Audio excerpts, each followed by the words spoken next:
You know, for me, the key of the spiritual system on many different levels. Right. I'll give you just an example towards the beginning of the movie when he's talking to that young sister that he wants her to Yeah. mind the car. Hmm. Okay. Don't let nobody mess with it. Okay. And he said, I'll give you 10 cents. And she said, okay. Okay. The first thing he said was, no, you don't want to do that. Mm. That's what I gave you. Now you got to negotiate. Right. Okay. That was, to me, that was very spiritual because one of the, and you know, you can bring this up into the present time right now with the tariffs. Mm. Okay. One of the things that ushered in civilization in Africa amongst African people when they were the only people on the planet was the concept of sharing. That civilized the human family. Because up until then, animalistically, what I got is mine, okay? And I ain't going to share. This is mine, with the exception of mother, who always shares with her babies. Yeah. But the concept is this is mine. I'm not going to share it. But let's say you grow a certain fruit and I grow a certain fruit. I enjoy my fruit. You enjoy your fruit. And I'm watching you enjoy your fruit and you watching me enjoy my fruit. And then I say to you or you say to me, um, how about if you give me 3 of those apples and I'll give you 3 of my oranges? I mean, that may not be what it is, but I'm just paraphrasing it. Now you enjoy apples and oranges, and I enjoy apples and oranges. And that's a good trade. There were things I didn't have, and that's where you have supply demand. Yeah.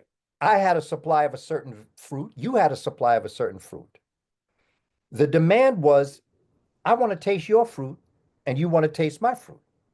Mm. So sharing was the very first thing that happened.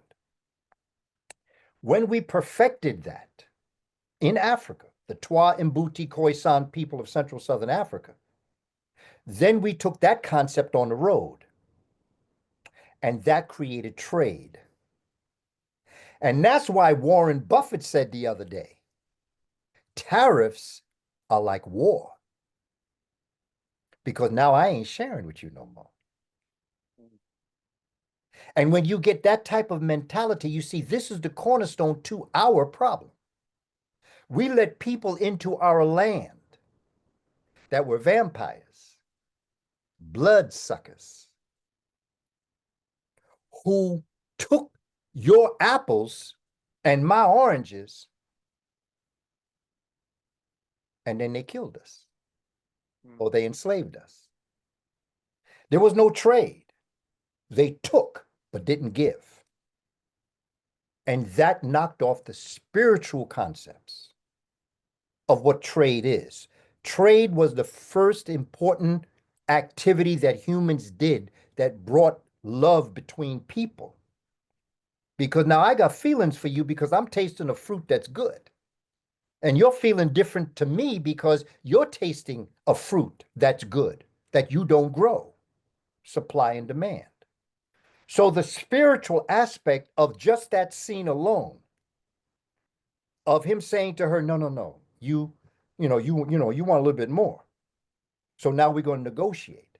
That's trade. Okay. And in certain ways, that's what a tariff is. Not to mention that the word tariff comes from an African by the name of Tarif in 710 who went into Europe and started to charge a price if you wanted to go in. And that's Tarifa. That's where we get the name tariff from because he was responsible to the African, Tariq, to come back and tell him it's time to go into Spain because you got them Visigoths and Vandals. They are about to strike us. So Africans did a preemptive strike in 711 and went into Spain, and that's the story of Los Moros or the Moors that we speak of today. So the spiritual aspect, going back to what you said, my brother Caleb, it's not always religion. It's not religion to me at all. Spirituality is the God to God relationships that we have with each other, the energy that we create with each other, the love that we have for each other through the love we have for ourselves. And so the spiritual dimensions then move into other areas like hoodoo, which is a way in which we formalize the celebration of African spirituality. And that hoodoo comes out of the concept because of the nature of voodoo or voodoo, which is the celebration of the spirit of the creator within us. And that's how we bring it out in our ceremonies and in our rituals. And so when Sister was doing those ceremonies, then the idea, remember at the end of the movie, when he's been shot and he's shot up all the Ku Klux Klan and he's laying there Yeah, and he's smoking, she appears to him with the baby. that's right. And she said, you can't touch him unless you stop smoking. Mm. But the smoking was the life that he led before. So what she was saying, in order for you to be a good father to my beautiful child, you got to stop being who you are and you got to come right. And that again is that spiritual aspect of what she was saying. Smoke stack, which is interesting because smoke is the idea of all the things that smoke travels. A stack is what keeps the smoke under control. That's why it's a smoke stack.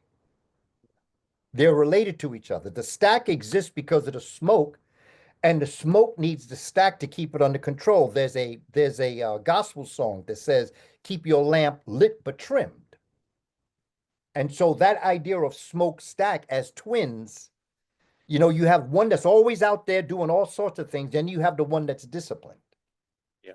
They're both the same as twins, but the smoke stack, when they're together, is what keeps everything in place. Mm.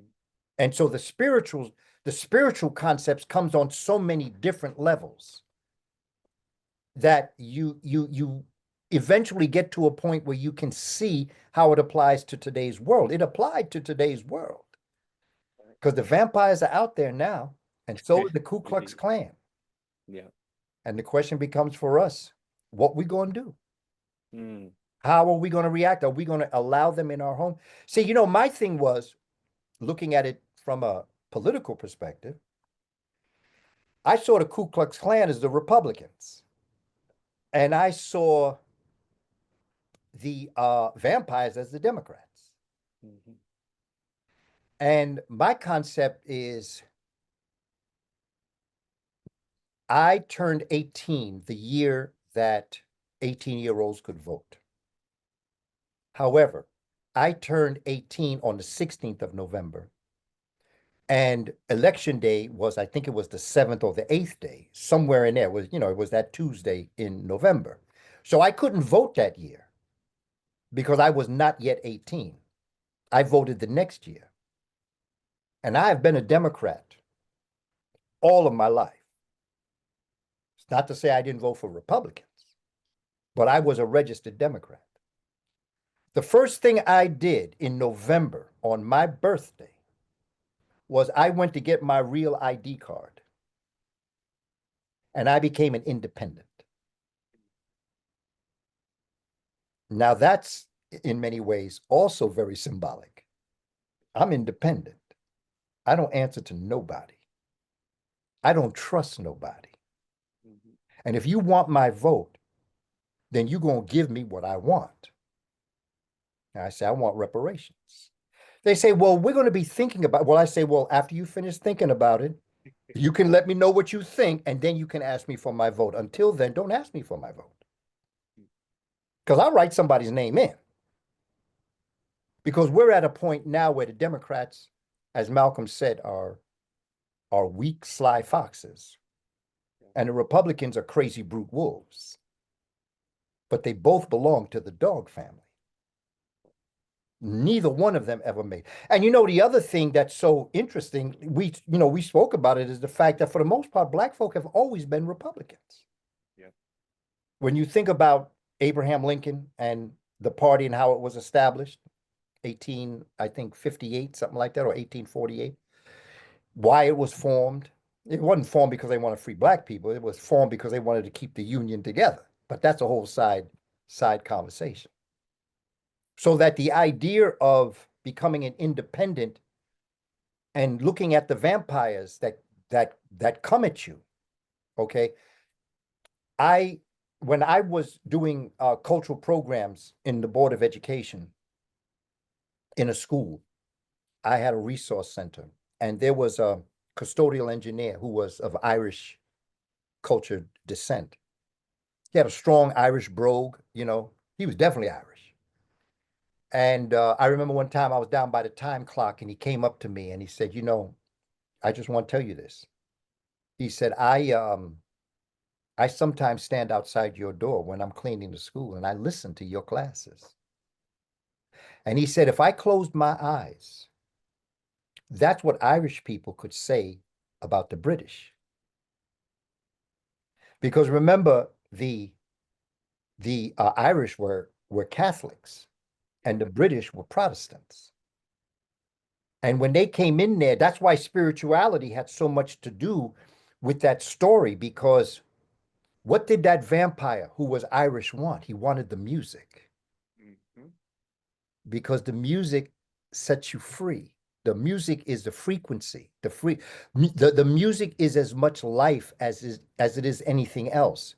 And he was telling them, them Ku Klux Klan, they don't love you anymore. In fact, they destroy you if they could. And they said, and they said, quite frankly, I'll tell you the truth. With us, you can live forever. Isn't that what the Democrats tell us? How ironic. One people. One people. We Yeah, are one people. Yeah. exactly. What you want is what I want, and I'll help you Yep. out. But look at the Yep. condition we find ourselves in today. Mm. And then you think about Malcolm and Martin. And with all the great work that Reverend Dr. Martin Luther King did, which I have much respect for, Malcolm was more precise. Yep. Because Dr. King fought for civil rights, which are laws made by humans. Mm-hmm. Malcolm said, no, what you want is human rights. Human rights. Yeah. Because when human rights come into existence, civil rights automatically apply to you. Mm-hmm. The fact that women need an equal rights amendment to make them equal, that is proof number one that you're not looked upon as being equal. Because you need a law to make you equal. To have a law that says that you as a human being can vote tells you that you don't have the right to vote. Anytime you have a law that gives you a right, it means that that law can be taken back as easily as it was given. Isn't that what we're experiencing now? Indeed. You see? So Malcolm, when he was talking about human rights, he was saying, if we do human rights, that's it. Same thing with the civil rights movement, with all of our brothers and sisters around the world that have come to America to benefit from what foundational Black Americans have done. With everything that we've done, with due respect to them all. I don't like the term, but I am Pan-African. Every atom in my body is a Pan-African. But I use the term Nebu Afrika, which means it's an African term. Pan-African is a Roman term. Nebu Afrika means the same thing, but it's an African presentation of the spiritual forces of Nebu means all, but not only all, but all, the cosmos, the universe, and nature. And Af is flesh or matter. Ra is light and heat energy, and Ka is the spirit that animates light and heat energy in Ma'at and creates life. So Nebu Afrika is a term that I use to represent how I feel towards my brothers and sisters from all around the world. Wherever an African is, Africa is. And wherever Africa is, I'm home. That's my bottom line. When I went to UK, my brothers and sisters treated me with grace and dignity and love and respect. And I gave the back same thing. Birmingham, UK, same thing. When I went to Holland, same thing. Okay. When I went to Egypt, well, there was some situation, but that was other people. But my brothers and sisters down in Aswan, Mm. they say Nubian, Nubian, you Nubian. We brothers, sisters, you know. Wow.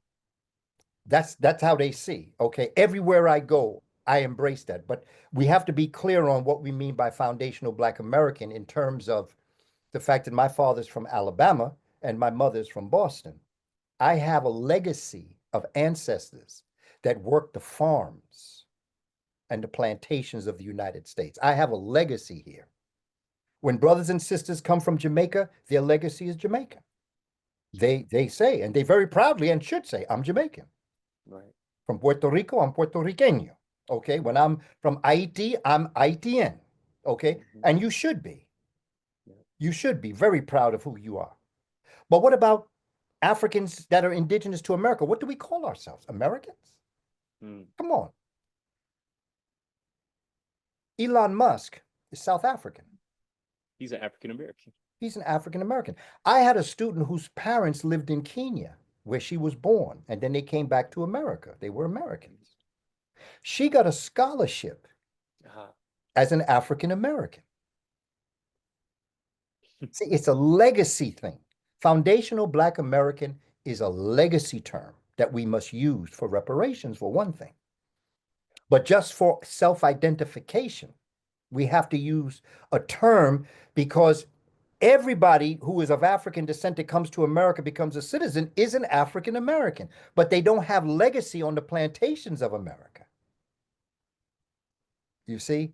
And so one of the interesting things is that when in 64 and 65, foundational Black Americans put their life on the line for civil rights, and they got them. But when civil rights was passed, it obliterated immigration laws. So that's where you get the immigration laws from that allowed people from all around the world to come to America. And everything that they benefited from in America was built on the back, the blood, the sweat, the tears, and the lives of foundational Black Americans. It's just simple like that. Black folk built America. The first persons that were messed up were the indigenous people. What's also very important to understand is that when I say indigenous people, I'm also talking about the Black folk, indigenous people here. The people that we see today, the way in which they look, with the straight hair, with the I don't want to say a yellow complexion, but a less melanated complexion, they are part of another migration, a fifth migration that came to America. And so that when you're dealing with these concepts and you're understanding what's going on, we all have to realize that Nebu Afrika is a term, but don't lose your legacy of who you are as a person. Okay? And understand that being foundational Black American is not being anti-African. Mm-hmm. It doesn't exist. You can be a foundational Black American who is by chance anti-African, but your being anti-African is not based on you being a foundational Black American. Right. It's based on the fact that you just don't like outside people coming in, and in particular disrespecting you. Yeah. You see, and in my discussions I've had with brothers and sisters, I've done 2 interviews in UK so far, and this is one of the topics that they want to talk about. Mm. Because I mean, I've had people, Brother Caleb, talk to me in a very disrespectful manner. But they didn't disrespect me because they were Nigerian or Ghanaian or Jamaican or Trinidadian. They disrespected me because they're fools. And Indeed. there's a difference. Yes, Same thing sir. with religions. I never blame religion for the way people act. I never speak against people of Jewish faith Mm-hmm. because you being Jewish did not make you do what you did. Yeah. It's that you're an evil person and you hide behind your religion in order to do what you do. I don't attack people. Christians did not enslave Africans. Evil people hiding behind their Christianity were the ones that did that. And the same thing goes for Islam. True Muslims do not enslave or disrespect their women. True Muslims do not treat melanated people as enslaved people. You're hiding behind your religion to make excuses for your devilment. And so we've got to move away. I don't hate the player. I hate the game. And once we get to that point, then we can see certain things. And that's what was being played out politically as I watched Sinners. Vote for me and I'll set you free. No, because you've had close to 60 years to do that. And you ain't done it. And every time we come to you for something, starting with the 40 acres and the mule, back in the 1800s, you've always had an excuse. Oh, we need more time. You know, when the Brown versus the Board of Education, you know, in all due time, you know, no, because look at where we are now. Schools are more segregated today than they were back in the days of Dr. King. Right. No, you didn't do anything for us. And that's why I'm an independent. Because I'm neither Democrat nor Republican. And you're not going to play that game no more. And be careful, because I got my eye on the Black Panther Party. And you don't want me to go there. Indeed, Baba. Indeed. One scene that really just had me captivated throughout the entire film, Delta Slim, and that's one of my arguably my favorite character in that film, Delroy Lindo. Back to him, of course, when they were riding through that beautiful cotton field. That was beautiful scenery. And he's going past the chain gang, right? And then, you know, from driving past them, he gets sad and he talks about his friend who sang with him. And unfortunately, his manhood was cut off. He was lynched. And then Delroy, he gets back to humming, to singing. Why is us protecting Black culture so important, Baba? Because in that scene, I saw so much of sharecropping, convict leasing system, seeing that of young Black men put on the chain gang, Delroy, Delta Slim, talking about lynchings, and then he returns back to his comfort, which was the blues. Why is us protecting our Black American culture so important, Baba? Medjay, Hmm. Medjay. Medjay in Kush were the keepers of their sacred legacy. Between the cotton fields and the blues and the humming, I'm going to tell you something about humming, but the idea of the cotton fields and the blues is very important. The piano that brother played was brought into Europe by the Moors. It was the harp turned sideways, encased in wood. And they combined the xylophone with the finger piano. And that became the piano. They encased it in wood. That is why when you look at a piano, most pianos, they are shaped like a harp. And when you look, when you lift up the top and you look inside, that is a harp. Except instead of strumming it with your fingers, you hit it keys that then hit the chords. Right. Okay. When you turn that sideways, the piano is related to the guitar through the chords. When you think of the chordophone, which is any stringed instrument, the bass, the cello, whatever, you then think in terms of the Moors again. And in particular, someone like Ziryab, who brought the lute, L''OUD in Afrabic. I call it Afrabic because to be an Arab, you must be African. That's what makes you what you are. You are a Semite. You're mixed Semi. The chordophone that Ziryab perfected was they had 4 strings. And each one of the 4 strings represented a liquid system in your body. your blood, your phlegm, your mucus, and your hormones. When you were ill, the doctor was a cortifonist. And what they would do is that if you had blood clots, they would play it so that the string that was the blood took the lead and it would open up for your blood to circulate better.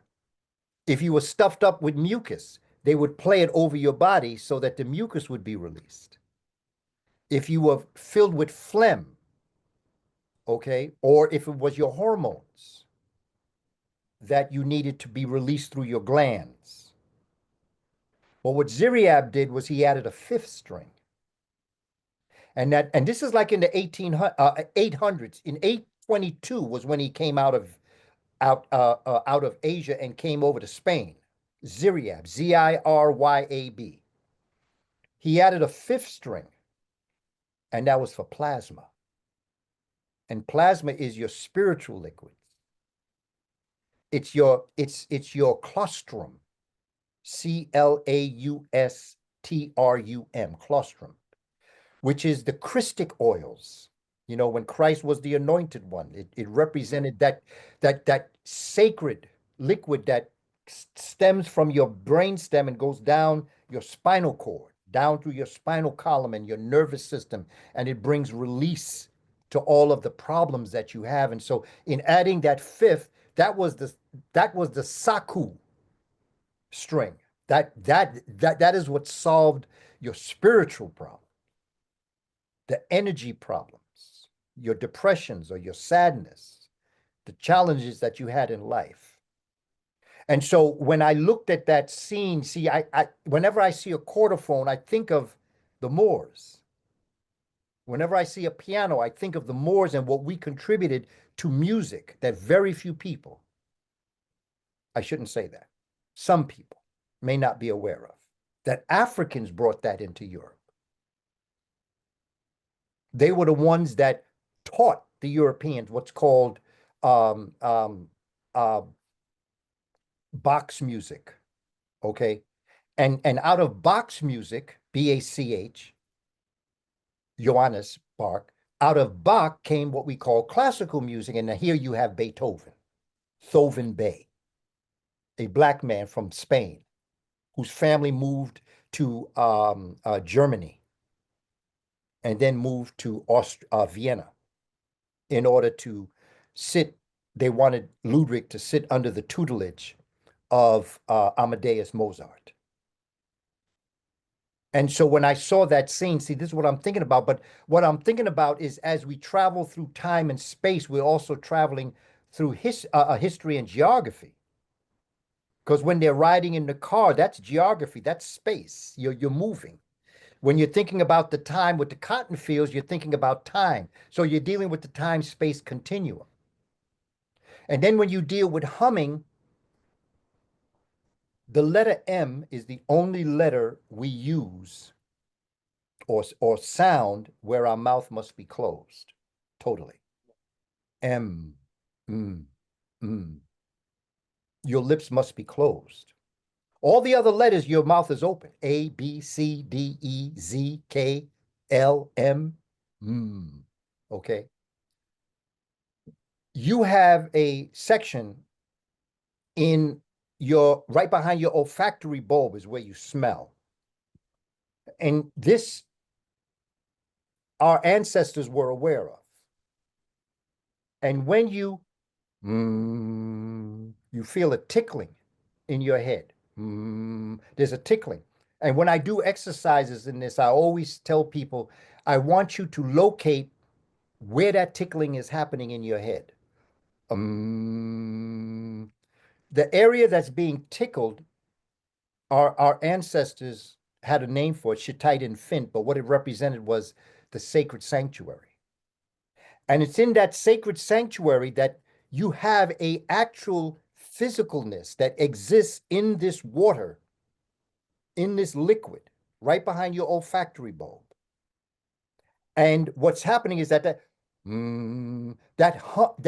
M sound is what percolates. It begins to vibrate. it vibrates in the water, and this water is heavily maintained by melanin, neuromelanin. This area where it's vibrating is where all of your six senses, because we have six senses, not five. Thinking is a sense. And the organ that you use to think is your brain. You have eyes, so you have sight, you have sound, your ears, you have taste, tongue, you have feel, skin, okay? And you have smell, which is your nose. But in all of those senses that are physical, your brain, your eyes, your ears, your nose, your tongue, your skin, each one of those senses has a spiritual sense. You have a third eye. You have a third nostril. Have you ever smelled something that wasn't in the room? Yes, sir. Okay, you have two tongues. Have you ever tasted something that wasn't in your mouth? Okay. Your skin. There are sometimes you say, oh, my hairs are standing up on end. That's a spiritual skin. You have two skins. Okay. And so all of your senses, your eyes, third eye, your nose, third nostril, your ears, you have a third ear. When grandma say, you hear what I'm saying? She wasn't talking about with your physical ears. She Yes, was sir. talking to your spiritual ear. When mama say, you see what I'm talking about? She wasn't talking about your two physical eyes. And so we have six senses. And when you make that sound of this is why is one of the most important sounds a baby makes. Because that's the first sound a baby makes when he suckles or she suckles at her mother's breast. She makes the sound, That's what makes them be able to suck, is to make that sound. That's why she's called mama, because that is a very key sound that you make when you say, when you make the sound, mmm. When something tastes good, what do we say? Mmm. Yeah. Okay. When we hear something that sounds good, we say, hmm. When we think of a good sound or we think about something, we say, hmm. Okay. Arsenio Hall used to always talk about that. So that Yeah. sound M is a replication of all of your senses at its highest level, and the highest level is your spiritual sense. So when grandma had a problem in the family, she would get in a rocking chair and she'd start to rock. What would she start to do? She'd start to Start humming. hum, That's right.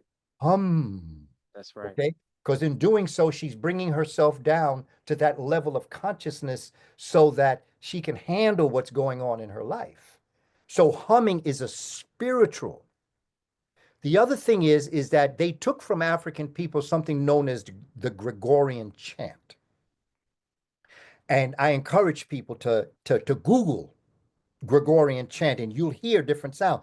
And as a choir boy, because I grew up Roman Catholic, I was a choir boy, we used to sing Gregorian chant. And what Gregorian chant is, it's unlike singing songs, it's the connection of sounds that your body makes. Where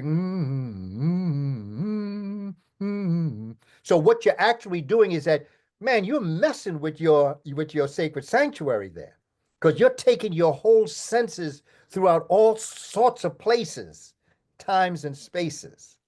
So you see, brother, when you know your history, when you asked me what I felt when we were going through that cotton field and he was humming the music was there and he was telling the story of good friends that he had, the brother was really meditating Hmm. in time and space. Wow. He took length, width, and depth and collapsed them into the fourth dimension, which is time and space. And everyone that was able to go with it went with it. But if you That's don't know your history, you're not going to be able to do it. So in order to win it, you got to be in it. So you got to study your history. Because right. I know there's a lot of folk that were in that movie house that might not have caught some of the things I was catching. That's right. Wow. Baba, you were cooking because Delroy, he stated that that was like completely improv, that he just felt it on his spirit. And as well, my mom, her watching it, my great grandmother, known as Big Mama, she used Okay. to always say, I hum because then the devil, he can't hear what I'm saying. So Okay. it's like, wow, that was already like implemented into them, already knowing those things. So yeah, you are completely right about that. Let's go back to Big Mama for a moment. Hey, let's do it. Let's talk about the devil. Let's Mm, talk about the vampire. When Big Mama was humming, the devil asked, "Can I come in?" And her wow. humming stopped him. Wow. Her humming was what stopped the devil from being able. And when she spoke about hearing or understanding, it was really about coming in. Mhm. And so that is why the vampire always asks to be invited in. That's why the devil, when he was tempting Jesus, That's when he right. was up in the mountain, because like I Yep. told you, brother, I grew up Roman Catholic. I spoke Latin better than the priest did. There were priests that used to ask me to serve mass with them because I could tell them how to speak parts of the mass, because this is when the mass was in all Latin. Wow. It wasn't in other languages. Everybody spoke Latin, like in Islam, everybody speaks Arabic. Yep. Man, I had that mass down to a T. I knew Ecum Spiritu tu. Oh, I mean, I could just get all up in that. Okay, so my understanding of these concepts go deep because of my relationship with the Catholic Church That's right. and with understanding certain concepts. And when I left the church, I was a high school seminary. I wanted to be a priest, and I was impacted by Dr. Clark, Mhm. and I no longer wanted to be studying for the priest.